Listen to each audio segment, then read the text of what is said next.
साथियों नमस्कार, मैं राघवेंद्र त्रिपाठी आपके अपने YouTube channel RT success biology classes में आप सभी का एक बार फिर से स्वागत करता हूं। साथियों, आज के वीडियो में जिस टॉपिक के बारे में हमने डिस्कशन किया है वो क्लास 12th की आनुवंशिकता से संबंधित महत्वपूर्ण शब्द और उनकी परिभाषाएं का पार्ट 3 यहाँ पर इंक्लूड किया है और ये डेफिनेशन का लास्ट पार्ट है। इसके बाद कुछ डेफिनेशन में छोटी मोटी चीज़ें बचती हैं, बाकी इम्पॉर्टेंट यहाँ पर इंक्लूड किया गया है, बाकी कुछ बचना नहीं है।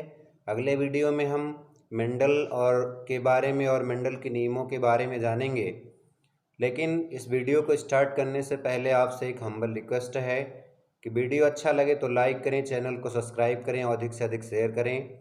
तो आइए साथियों, वीडियो को स्टार्ट करते हैं।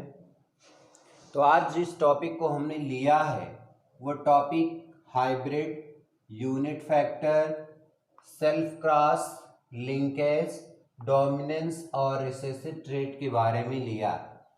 हाइब्रिड संकर क्या है, यूनिट फैक्टर एकल कारक क्या है, सेल्फ क्रॉस स्वजनन आप बोल सकते हैं या स्वप्रजनन बोल सकते हैं, लिंकेज सहलग्नता क्या है, डोमिनेंस और रिसेसिव ट्रेट मतलब प्रभावी और अप्रभावी लक्षण क्या हैं, इनके बारे में डिस्कशन किया।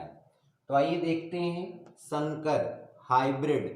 संकर क्या है, दो भिन्न जनकों के मध्य, दो डिफरेंट पेरेंट्स के मध्य होने वाले क्रॉस को संकरण से जो उत्पन्न हेट्रोजाइगस जनरेशन होती है, विषम युग्मजी संतति होती है, उसी को हम संकर कहते हैं।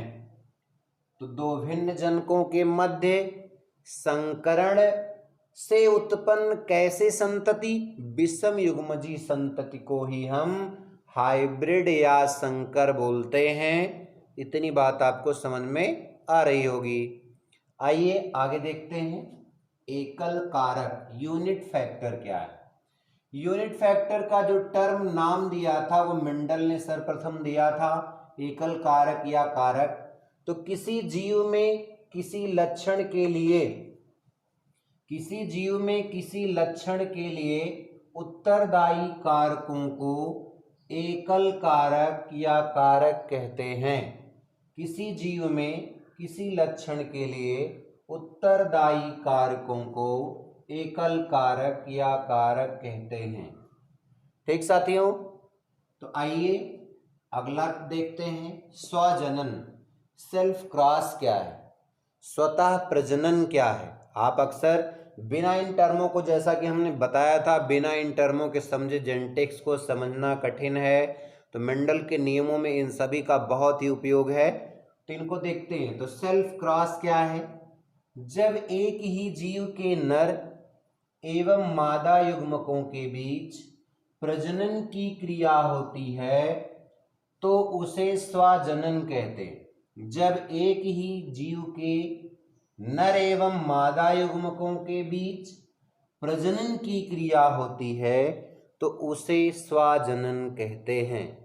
क्या कहा गया, ध्यान सुनेंगे। जब एक ही जीव कैसा हो, एक ही जीव का जो नर और मादा युग्मक है उसके बीच में जो प्रजनन की क्रिया है उसी को हम क्या बोलेंगे, स्वजनन बोलते हैं, सेल्फ क्रॉस बोलते हैं या सेल्फिंग बोलते हैं। इतनी बात समझ में आ रही होगी, क्योंकि आप जितना भी क्रॉस देखेंगे F1 जनरेशन के बाद में ज़्यादातर उसमें सेल्फ क्रॉस ही कराया जाता है।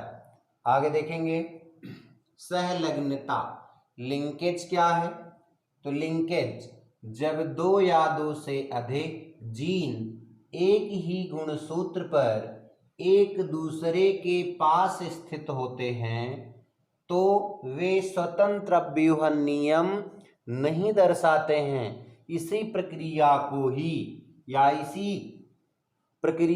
ही जो ये नहीं दर्शाते हैं तो क्या दर्शाते होंगे, आनुवांशिकता दर्शाते होंगे, वंशानुगत दर्शाते होंगे। ऐसे ही वंशानुगत को ही या ऐसी वंशानुगत की प्रक्रिया को ही सहलग्नता कहते हैं। फिर से देखेंगे बार, जब दो या दो से अधिक जीन एक ही गुणसूत्र पर एक दूसरे के पास स्थित होते हैं परंतु स्वतंत्र व्यूहन नियम को नहीं दर्शाते बल्कि साथ ही वंशानुगत होते हैं, साथ में क्या होते हैं, वंशानुगत होते हैं, ऐसी प्रक्रिया को ही लिंकेज या सहलग्नता कहते हैं। बात समझ में आई? यानी कि जब दो या दो से अधिक जीन एक ही गुणसूत्र पर पास में स्थित होते हैं परंतु वो स्वतंत्र व्यूहन नियम नहीं दर्शाते तथा वो वंशानुगत, साथ ही कैसे होते हैं, वंशानुगत होते हैं, तो यह वंशानुगत की प्रक्रिया जो है या यह प्रक्रिया जो है वो सहलग्नता कहलाती है। बात समझ में आ रही होगी? तो चलिए, अगर वीडियो अच्छा लग रहा हो तो लाइक का बटन प्रेस कर दें और हाँ, वीडियो को आप लोग अंत तक ज़रूर देखें और जो भी आपसे कहा जाए, जितने भी वीडियो दिए जा रहे हैं उसका आप नोट्स बनाते चलें, प्रिपेयर करते चलें उसको, और ये मान के चलें कि आपका पूर्णतः क्लास चल रहा है और इसको आपको पर डे का पर डे लर्न करते रहना है। ठीक है, आइए आगे बढ़ते हैं। प्रभावी लक्षण क्या है या डोमिनेंस ट्रेट क्या है? प्रभावी लक्षण ट्रेट आपको बताया था, विशेषक, कोई विशेषक किसी एक लक्षण के लिए उसके दो उपलक्षण होते हैं, जैसा लंबाई के लिए हमने बताया था लंबा और बौना।